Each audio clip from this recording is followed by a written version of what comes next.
ஓம் முருகா போற்றி, கந்தா போற்றி, கடம்பா போற்றி, கதிர்வேளா போற்றி. அறுவடை வீடு கொண்ட முருகப்பெருமானே போற்றி போற்றி. என் செல்லமே, நாளை உன் விருப்பங்கள் நிறைவேறும் நாள்தான். நல்லதொரு திடீர் திருப்பம் தரும். இந்த முருகப்பெருமான் சொல்வதை கேட்டு சந்தோஷமாக தூங்கு. உன் வாழ்க்கை சுமையாக இல்லாமல் இருக்க நீ சிலரை மறந்துவிடு, சிலரை மன்னித்து விடு, சிலரை கடந்து விடு. யாரையும் தூக்கி சுமக்க வேண்டாம். அதேபோல சோகமே என்றும் வாழ்க்கையாகாது. அதேபோல என்றும் சுகமாகவும் வாழ்ந்துவிட முடியாது. சிமிட்டும் இமைகள் ஒரு நொடி இருட்டினால்தான் நம்மால் பல நொடிகள் வெளிச்சத்தில் வாழ முடியும். ஒரு முறைக்கு 1000 முறை சிந்தனை செய். ஒரு முறை மட்டும் முடிவெடு. அறிவை பெருக்குவதில் பேராசைக்காரனாக இரு. முன்னேற துடிப்பதில் ஆர்வமாயிரு. முயற்சி செய்வதில் பிடிவாதக்காரனாயிரு. கர்வம் கொள்வதில் கஞ்சனாக இரு. கவலை கொள்வதில் சோம்பேறியாக இரு. கோபம் கொள்வதில் கருமையாக இரு. கொஞ்சி பேசுவதில் வள்ளலாக இரு. எதிர்ப்பை வெல்வதில் முரணனாக இரு. கேட்பவையெல்லாம் கிடைத்துவிட்டால் வாழ்க்கையில் ரசனை என்பது இருக்காது தானே. கிடைத்தவையெல்லாம் நிலைத்துவிட்டால் கேட்பதற்கு எதுவும் இருக்காது. உன் வாழ்வில் எது நடந்தாலும் அதற்கு காரணம் நான் மட்டுமே என்று புரிந்து உனக்குள்ள பிரச்சனைகளை எல்லாம் துணிவோடு சந்தித்துப் பார். நான் யார் என்பதை முழுவதுமாக உணர்ந்து கொள்வாய்.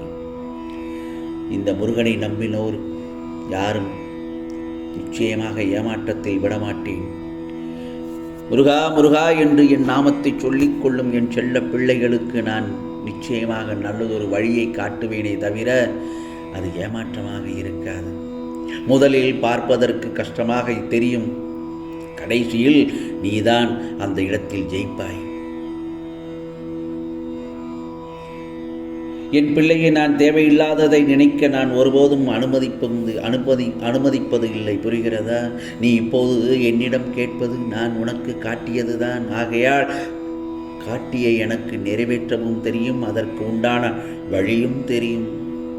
உனக்கு நல்ல வழி விரைவில் பிறக்கும். என்னை பூக்களால் பூஜை செய்யும் நீ உன்னுடைய வாழ்க்கையில் சந்தோஷமாகவும் வளமாகவும் நலமாகவும் வாழப்போகிறாய்.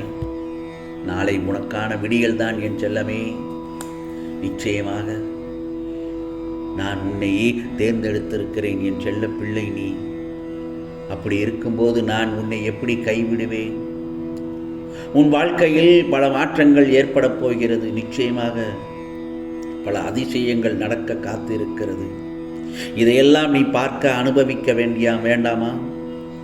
ஏன் சோகத்தில் மூழ்கி இருக்கிறாய்? முடிந்தது முடிந்தவையாகவே இருக்கட்டும். அதை நினைத்து உனக்கு ஒன்றுமாகப் போவதில்லை. இனி நடக்கப் போவதை சற்று யோசனை செய்து பார். அல்லது இந்த நொடி இன்று என்ன நடக்கப் போகிறது, இதை எப்படி நடத்தி சமாளிக்கலாம் என்பதை மட்டும் யோசனை செய்து பார். உன்னால் உன் ஆழ் மனதில் இருக்கும் கவலைகளிலிருந்து வெளிவர முடியாமல் நீ இருப்பதை பார்த்து என்னால் சகித்து கொள்ள முடியவில்லை.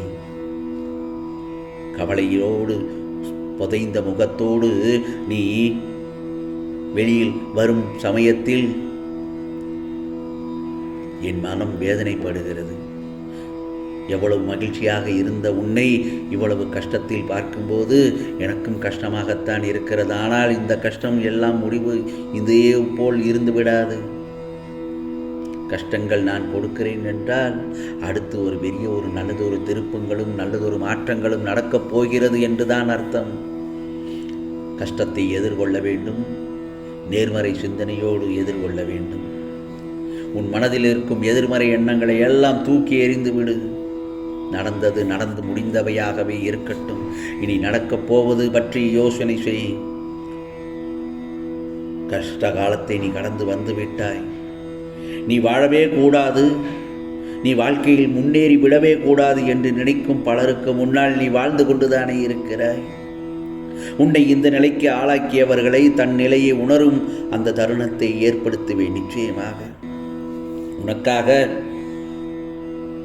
உன் முருகப்பெருமான் ஏற்படுத்தியே தீருவேன். நீ இழந்ததை எல்லாம் வேறு வடிவில் வந்தடைய நான் வழி செய்கிறேன். உன் கர்மாவின் வழிகளை எல்லாம் குறைத்து உனக்கான அந்த மகிழ்ச்சியான தருணத்தை உனக்கு நிச்சயமாக அருள்பாலிப்பேன், கொண்டு வந்து சேர்க்கும் என்பதை சந்தேகமே இல்லை.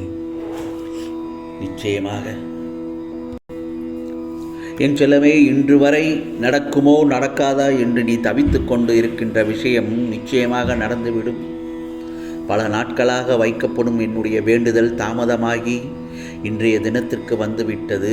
இவ்விதமாக இழுத்து கொண்டே போவது நன்று அன்று என்று என நினைத்து என் பாதத்தில் விழுந்து துன்பத்தை நிவர்த்தி செய்ய வேண்டினாய். இதோ அது எல்லாம் நிறைவுக்கு வருகிறது. நான் அடிக்கடி கூறும் 2 பைசாக்களை உன் கையில் பத்திரமாக வைத்துக்கொள். அது உன்னை நிச்சயமாக பாதுகாக்கும். அது என்ன தெரியுமா? நான் பைசாக்கள் என்று சொல்வது ஒன்றுமில்லை, நம்பிக்கை, பொறுமையைத்தான் அந்த பைசாக்கள் என்று சொல்கிறேன். பொறுமையாக இரு என்பது அடிமையாக இருப்பதல்ல, அமைதியாக இருப்பதும் அல்ல. என் செல்லமே, விருப்பத்திற்கு மாறான விஷயங்களை எதிர்கொள்ள நேரிடும்போது அதை சகித்து கொள்கிற தன்மைக்குத்தான் பொறுமை என்ற பெயர். என்ன நடந்தாலும் நான் பொறுமையாக இருந்து என் பழனி முருகனிடம் முறையிடுவேன் என்று மட்டும் சொல்லிக்கொள். முருகா முருகா என்று அவ்வித பொறுமையை வளர்க்க என்னிடம் பிரார்த்தனை செய். அது உன் மன வலிமையை அதிகமாக்கி சகலத்தையும் கொண்டு வந்து சேர்க்கும். தன்னம்பிக்கை வளர வளர 2 விஷயங்கள் மட்டும் தேவை. தைரியம் அதில் முதலாவது. இதை கடைபிடித்தால் எந்த வேலையும் சுலபமாக முடியும்.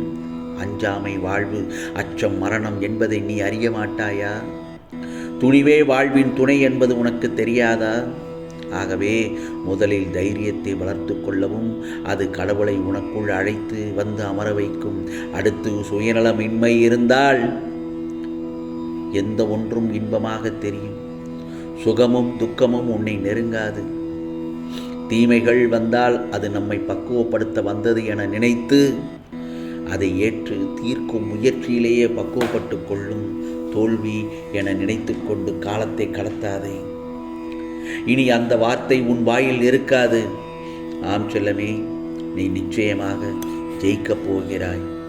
அதுவும் இந்த முருகப்பெருமானின் நல் ஆசீர்வாதத்தோடு தான். நிச்சயமாக விளக்கிற்கு வெளிச்சம் கொடுக்க மட்டுமே தெரியும். வெளிச்சம் எங்கும் தேவை என்பதை நாம் தான் தீர்மானிக்க வேண்டும். அதே போலத்தான் உனக்குள் இருக்கும் திறமையும் அப்படித்தான் என் செல்லமே. உன்னுடைய திறன் அறிந்து செயலாற்று. நிச்சயமாக வெற்றி நிச்சயமாக உன் கையில் கிடைக்கும் என்பதில் சந்தேகமே இல்லை. இந்த முருகப்பெருமான் சொல்வதை கேட்டுவிட்டாய் அல்லவா? நிம்மதியாக கண்ணுறங்கு, சந்தோஷமாக தூங்கு. நாளைய விடியல் உனக்கான விடியலாக இருக்கும். இது முருகனின் அருள்வாக்கு, சத்தியவாக்கு. உனக்கானதெல்லாம் நிச்சயமாக நல்லது நடக்கும். நல்லது மட்டுமே நடக்கும். அதுவும் நன்மையாகவே இருக்கும். ஓம் சரவண பவ. ஓம் முருகா சரணம். ஓம் கந்தா சரணம்.